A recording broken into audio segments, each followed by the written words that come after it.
जय Shri Krishna SS creation को आपण मानकु स्वागत।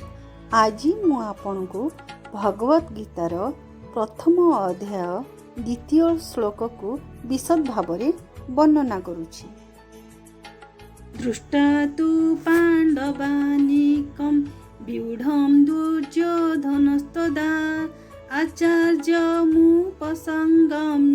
राजा वचनं ब्रवीत्।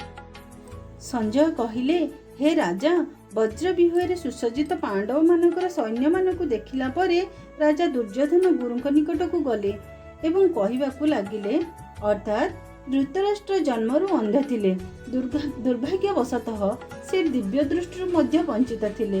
से ए कथा भल रकम जानिथिले जे तांको पुत्रगण ମଧ୍ୟ तांको परि धर्मनीति संबंधରେ अंध अटंती एवं से ए कथा ମଧ୍ୟ निश्चित थिले जे सेमाने केबे हेले आजन्म धार्मिक पांडव मानक सहित संधि करिपारिबे नाही। तथापि से तीर्थस्थानर प्रभाव संबंधରେ संदिहान थिले। से जेतेबेले संजय को युद्ध क्षेत्र कथा पचारिले सेतेबेले संजय तांको मन कथा जानि पारले। तेणु से हताश होई पड़िथिबा राजांकु टिके प्रेरणा देबाकू इच्छा कले एवं सेथिपाई तांको आश्वासना बाणी सुनाई कहिले, तांकर पुत्रगण तीर्थस्थानर प्रभाव रे प्रभावित होई केबे हेले संधि करू नाहंती।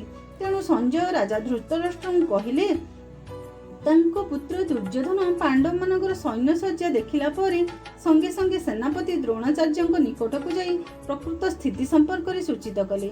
जदिओ दुर्योधन को एठारे राजा बोली कुहा जाईछि, तथापि अवस्थार गुरुत्व जोगु से सेनापतिଙ୍କ निकटକୁ जाईथिले। तेणु से एक राजनीतिज्ञ हेबाकू संपूर्ण योग्य थिले।